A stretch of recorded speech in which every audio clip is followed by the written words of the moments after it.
Jina langu naitwa Aseri Mchomvu, ni director wa Kairuki Hospital, na bahati nzuri nimeshiriki katika kuanzisha hii hospitali ya Kairuki mwaka 1987 tukiwa na marehemu Professor Hubert Kairuki. Kairuki alifariki mwaka 99 na tuliona ni vyema kumwenzi kila ifikapo tarehe 6 mwezi wa pili, kumwenzi kwa yale yote ambayo aliyafanya kwa mafanikio makubwa. Marehemu Kairuki alikuwa na sifa kubwa tatu ambao watu wachache wanazo. Moja, alikuwa na maono. Miaka ile ya 80 hospitali binafsi zilikuwa haziruhusiwi kuoperate, labda kwa sababu ilikuwa ni masuala ya ubepari na nini. Lakini marehemu Kairuki aliona mbali. Aliona kwamba population ya watu na hasa jiji la Dar es Salaam inaongezeka kwa kasi mno, kiasi ambacho itafikia mahali ambapo hospitali za serikali zitashindwa kutoa huduma bora kwa wananchi wake. Hiyo ni miaka ya 80. Aliona mbali sana. Akaishawishi serikali kwamba iruhusu watu wenye uwezo binafsi, watu binafsi wenye uwezo waweze kufungua hospitali binafsi ili zitoe mchango wa matibabu kwa Watanzania ambao wanaongezeka kwa kasi. Ilikuwa vigumu kidogo, alipata vizingiti sana, lakini ni mtu ambaye alikuwa na ushawishi mkubwa. Sifa yake ya pili ni ushawishi. Aliweza kuishawishi serikali, mwisho wa siku asema okay, basi Kairuki aanze hospitali yake, tutaangalia inavyokwenda. Kwa hivyo ndio Kairuki Hospital ikaanzishwa mwaka 87, na toka 87 hiyo mpaka leo nchi nzima sasa hivi, kutokana na juhudi zake binafsi, kuna hospitali chungu mbovu binafsi Tanzania nzima, ziwe za kidini, ziwe za watu binafsi, lakini hata zile za ambazo zilikuwa chini ya miavuli ya kidini ziliweza kujipanua na kuongeza ukubwa wao. Kwa hiyo Kairuki alitumia hiyo sifa yake kubwa ya ushawishi na akathubutu hiyo sifa tatu ya uthubutu ya kufungua hiyo private yake ya Kairuki. Okay, baada ya hapo Kairuki aliendelea na maono yake. Aliona kwamba hospitali, kwanza alizunganisha hizo hospitali zote ambazo zimeanzishwa, akaanzisha chama kinaitwa Association of Private Hospitals in Tanzania, umoja wa wenye mahospitali binafsi Tanzania. Lakini baada ya hapo hiki chama kikaongeza wateja, kikaongeza wadau, ikaingiza wafamasia, wenye mafamasi binafsi, wenye maabara binafsi, ikawa Association of Private Health Facilities in Tanzania. Okay, Kairuki aliona kwamba sasa hospitali zimeongezeka, zimekuwa nyingi. Shida nyingine inakuja sasa.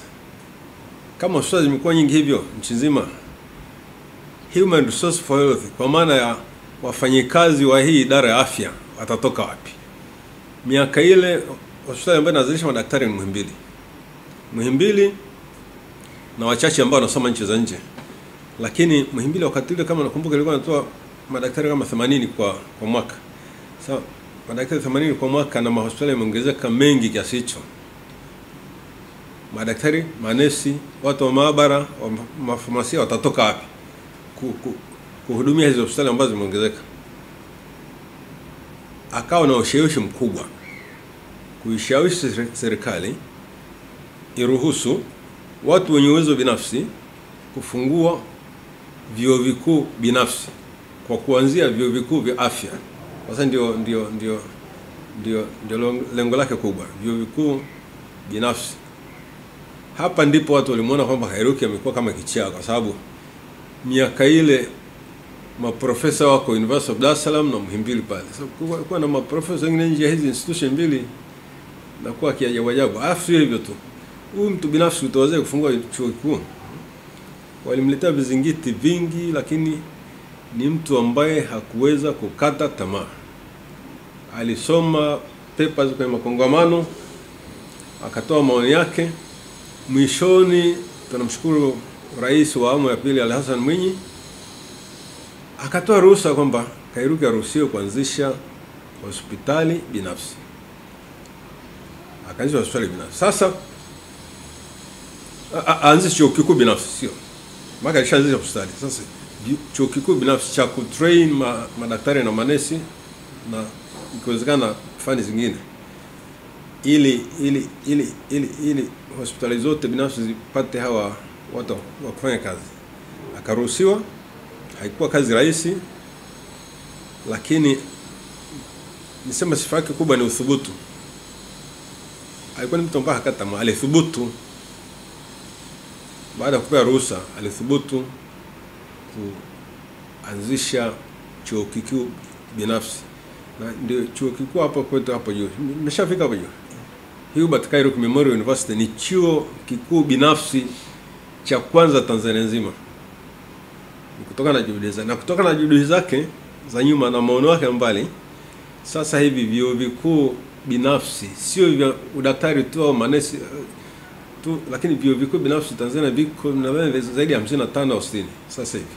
Lakini wote hawa ni juhudi zake binafsi na bila kukata tamaa. Alikuwa anaamini kwa kile anachokiamini, anakifanyia kazi kwa kile anachokiamini, na tunaona na uone alivyokuwa na maono mbali.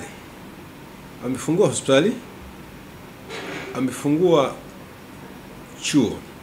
Lakini kabla hata na hayo mawazo aliweza kupata eneo kubwa la ardhi maeneo ya Bunju na Boko kule kwa ajili ya upanuzi wa shughuli za hospitali na kwa ajili ya upanuzi wa shughuli za chuo.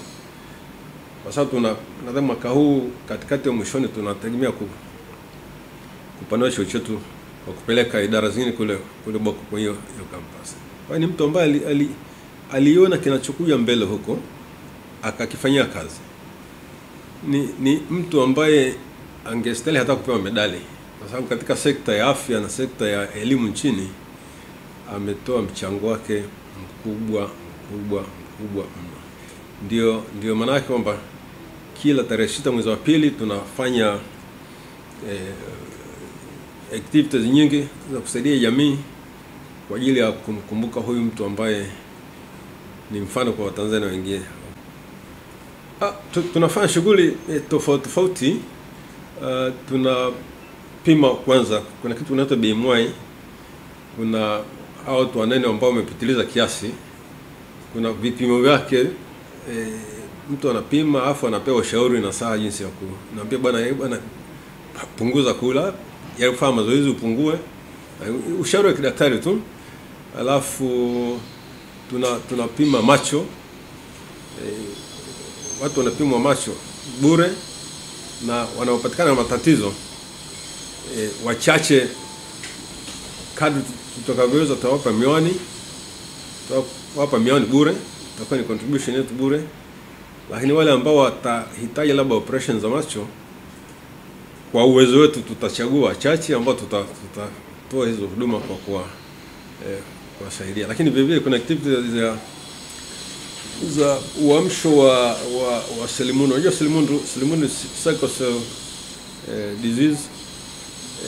Wataalamu wanakuja hapo kufundisha jinsi ya kuweza kucheki na kuendana na hili tatizo la afya. Kuna activities za damu salama. Tunashirikiana na makao makuu ya damu salama kuja kuweza kuhamasisha watu kuchangia damu. Unajua uchangiaji damu hapa nchini tatizo kubwa, na wanafunzi wetu wa chuo hapo wamewasiliana na wenzao wa MUHAS na University of Dar es Salaam na vyuo vingine kwamba waweze kuja hapa kusaidia kuchangia damu.